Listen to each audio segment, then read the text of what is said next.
Welcome back to another episode of Doom Patrol. This is episode 3 of Season 2, Pain Patrol. I don't like that. Yeah, we're all doing our own thing right now. You know, Larry's off in Indiana, right? Cyborg's back in Detroit, and the other three are still at the mansion, but they're all dealing with their own personal issues. We still got to get Niles to, sorry, my computer's all of a sudden very interesting to me. We got to get Niles some sort of immortality again.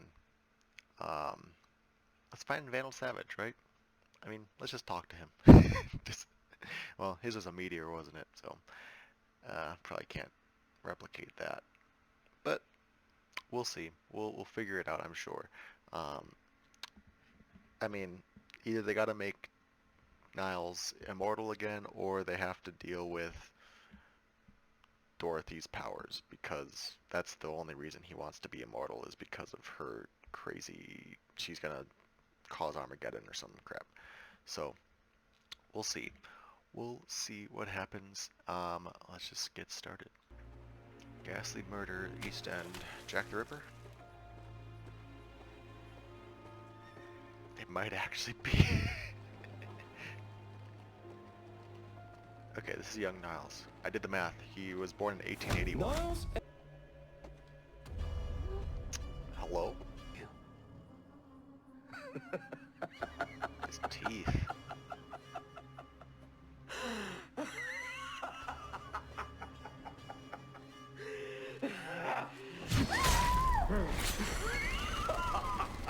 Butterflies. Rita taught me. That was very good of her. That's about all I'm good for. Cooking lessons. Taste it. Taste it. It's still important. Fucking slow. Cliff, stop being an asshole. How about when my 11-year-old daughter is in the room, we take the swearing down a notch? No problem. Does she know sign language? I suggest you go away and do some work on your own. The fuck's that supposed to mean? You were an angry man long before you and I ever Yeah, met. that's true. An angry husband. Is something wrong? Whee! I made a very bad mistake. Some wounds can't be healed with pretty words. This isn't something you need to worry about. My dear heart, it's a grown-up problem. Hello? Red Jack is a merciless being who feeds on the suffering of others. I cannot do this alone. I'm on the fence, and that's your sales pitch. He lives in a... But I'm just wondering why she went with, because last time she was like, you need to stop depending on me all this time. I got my own problems. And now she's like, whatever, let's do this. Why?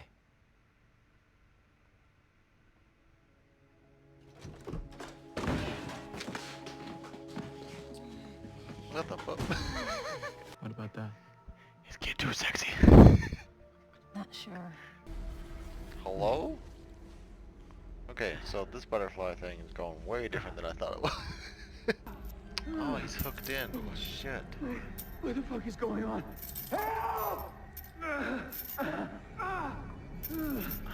Stop wriggling, stop. No, God. Oh God. I'm glad we're getting So more. is not being held captive by a shadowy government agency. Yeah. More Larry and Rita. Here now. Because that was really hinted at in the first season how deep their relationship was, and then in the second half it was kind of like What's this? non-existent. A gift from the chief. I can put it back on. No. Please. This is your home, too. You should feel comfortable here. I know people We could do some drawing. shit on Rita's appearance when she blobs, but Darling is freaking Or creepy. read a story. Like, I'll take Rita any day over Darling. Banana. Did Danny run away soon? Two They drove all the way to Florida? They drove from Ohio to Florida? Is it for real this time? Because last time it was fake. I'm not a clown. I'm your father. Excuse me? Did they recast Okay. her?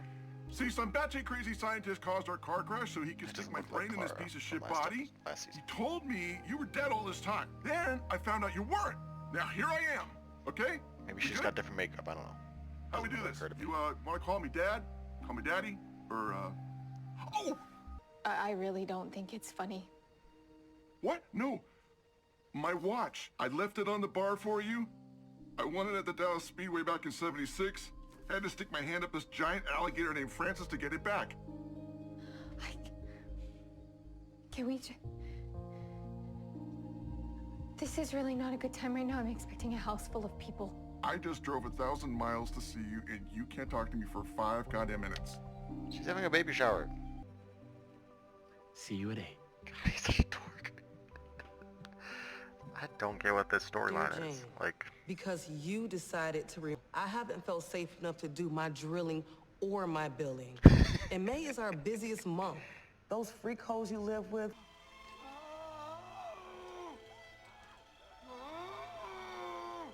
interesting fashion choice. What a train wreck that would have been. Yeah, your performances, they always had so much depth. You were more than just a pretty face with a perfect smile. I always felt there was something underneath all that. What? Pain. I know how that feels, and I wanted to say that watching you always made me feel a little less alone. That's a good thing, Rita. Oh my God. No, I'm sorry. This is just something that happens on occasion when my condition flares up. Your condition. Excuse me.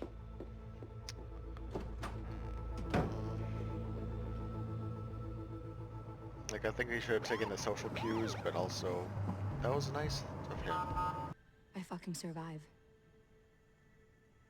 The tidal wave of bullshit that hits us every single fucking day. I'm the one who deals with it. When one of you loses their shit, I'm the one who has to clean up the mess afterwards. God, the freaking Candle Boy's gonna come out. Danny. Nice try, Danny. You can't fool me.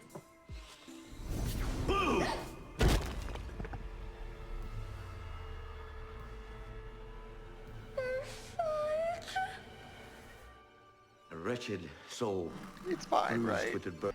That's enough. But it's never enough, Dr. Calder.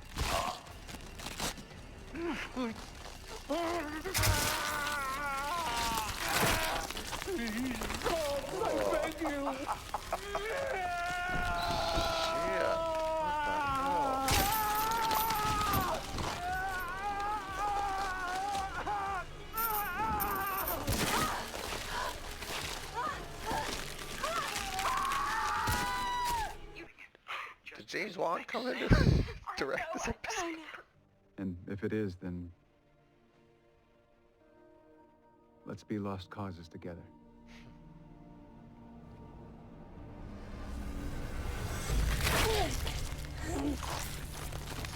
Okay, Rita. I see you. Nice. Is this the incomparable pain of demise? Yeah, shut up. You're gonna die. Man, I'm not looking at butterflies that way ever again. Are these all his victims? Which would have been us, too.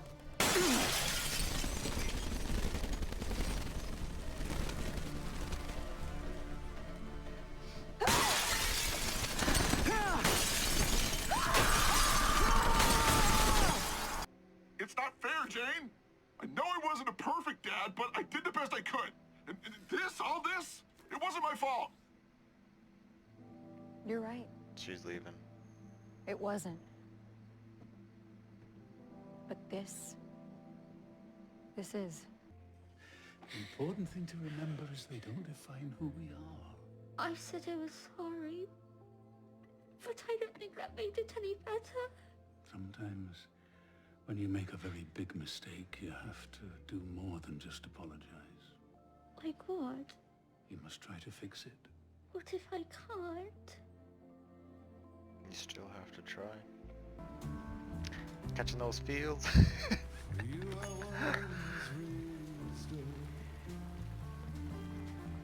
I don't want to say it, but you know what I'm thinking. I can never thank you enough. You'll never have to. I'm always here for you. I know. Um, That's the problem. What do you mean? no. Everywhere I go, everything I do, anyone I get close to, it always ends in pain. You should get as far away from me as you can. I'm a lost cause. I thought I was too once, but then I met you.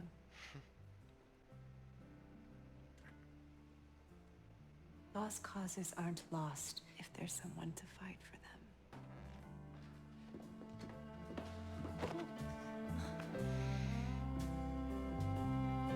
I was so scared it was gonna be a bad moment. Oh god. Shit. Okay. We got the tears, boys and girls and others.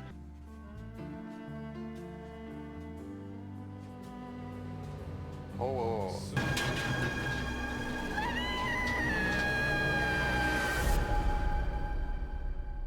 God damn it. These cliffhangers. Damn. Yeah, so the first episode really was the weakest of these episodes. This was a good episode too. So, Red Jack is dead. Unfortunate. As much as he's a creepy guy and I hated what he was doing, he was a really good villain. So I was kind of hoping he'd be around, but understandable. There wasn't really any choice in the matter. Cyborg. Vic, I don't get what's going on with this story. You know, I'm still not digging the relationship.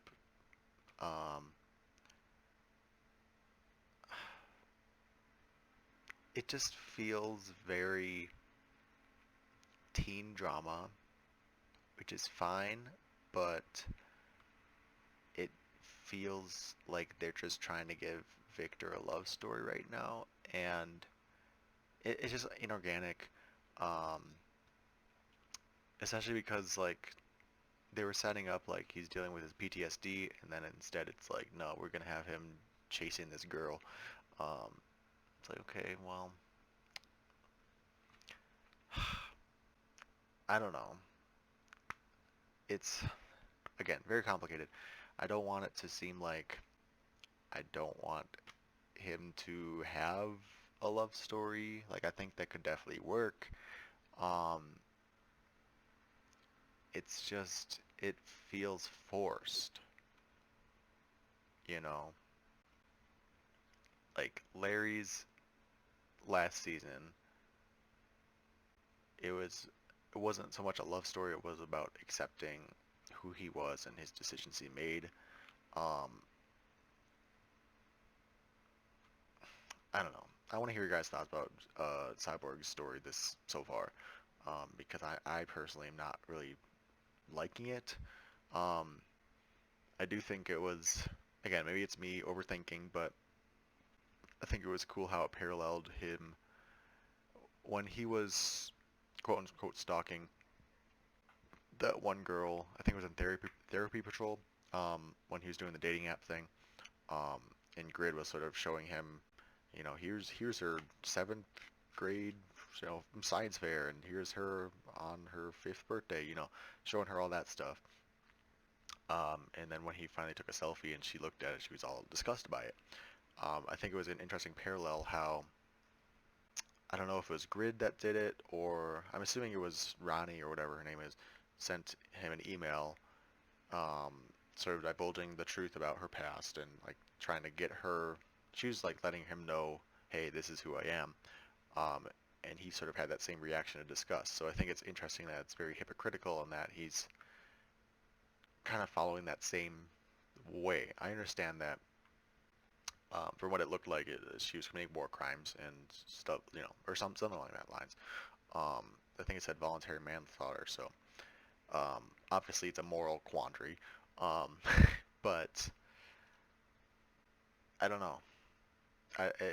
That part was interesting to me. The rest of it wasn't. So yeah, I'd like to hear your guys' thoughts about that. Clara, couldn't find the answer. Is that the same actress? It's really freaking bothering me.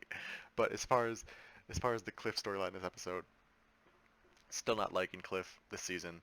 I hope this is the episode where it's like, okay, you know, he did what he wanted. He tried to reconnect. It didn't work out. So hopefully now he's gonna like be okay. Maybe I am the bad father. Maybe I do need to work on my anger, because that was one of the things Niles was saying. He's like, you know, you might be mad or whatever, but don't come for my daughter.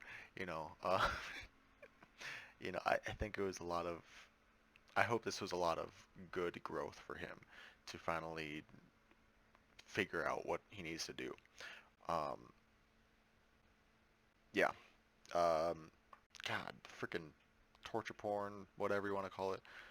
Creepy. Disgusting. um, yeah. Last episode, I know I was saying, oh, the butterflies, like Larry, it's like, it's beautiful. It's like, no! Butterflies are gross. I fucking hate them now.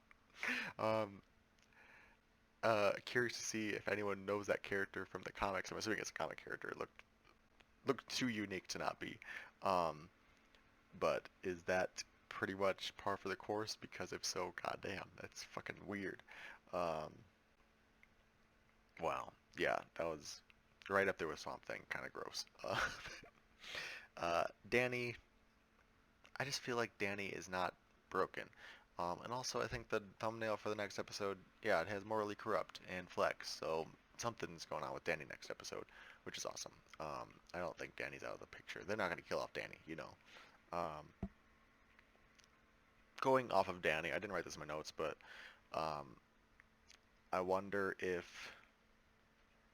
so halfway through the episode, I was thinking, the police officer that showed up, I haven't read the Young Animal Doom Patrol run in a while, but I know there's a black guy and like a redhead-ish short-haired woman, but I know they're EMT drivers, I believe, so I was going to say maybe that's them, but they're not cops, they're EMT drivers, so it's probably just like, you know, just random characters. I still want them to show up, the ones in the comic. I think that'd be cool. Robot Man 2.0, that's what Niles is drawing, so does that mean he's going to go through with becoming, you know, going through with emulating Cliff? He's going to do the brain thing. You know, it makes sense because, one, it's the most recent iteration of him trying to get more immortality. Last episode we had the brain falling out of Dr. Time. So the brain, you know, it's kind of on the mind brain. And then also Red Jack was taunting him with putting him inside of like a Robot Man-esque body. So it makes sense out of all of these choices. Also, it's the easiest one to do in theory because Rita's is more supernatural. They still haven't explained what happened to Rita besides she's messed up. Larry was literally irradiated because of a negative spirit entity. That's going to be a bit of a fix to get that.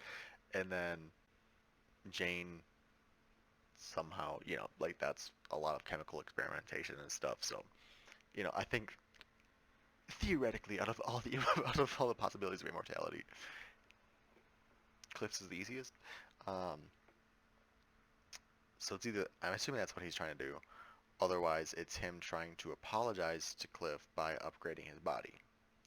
Which, I could see that happening too, but I think his headspace right now is that he needs to... I don't know, it could be that, because I think his headspace, Niles' headspace right now is that, you know, the sort of moral of the story that we were leaving off with was that, you know, sometimes apologies don't work. You have to do more than just say I'm sorry. You have to put the effort in. You have to show it through your actions. And even then, maybe it's not going to work, but you have to try.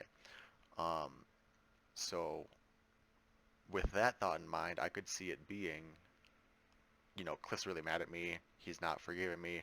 You know, that was earlier in episode 2 where, you know, Dorothy was asking, like, why is Cliff mad at you? So maybe this is Niles trying to quote-unquote apologize by upgrading Cliff, because we did get teased that earlier that, you know, last season that Silas was saying, like, oh, you're outdated and whatever, I'd make you a god or whatever. You know, Cliff being upgraded would be a sort of way to apologize, but then also his main focus is to become immortal, so maybe it is just a thing for he's going to try it again, but on himself this time. I don't know. Again, curious to see what you guys think about that one, because both are interesting plot lines, I think. Who else? Really love the Rita and Larry stuff this episode. Like I said earlier, last season and then the Titans episode, it was kind of hinted that those two are very close together, and then it kind of petered out in the second half of the season. So I'm glad we really got a deep dive this episode of how deep their relationship is, and I love that moment at the end when, oh god, like, I don't know, it's just so nice to see, like, just their platonic love for each other. And I just thought it was a great moment. Great episode for them too. With Jane, you know, I was thinking next episode's gonna be a Danny episode, but based on what happened with Jane, you know, that's a big like, Jane is not, she's been locked away now. So I really don't know how they're going to resolve that storyline. Long term, at least. You know, short term, whatever, we can go save her, do a jailbreak. You know, they could.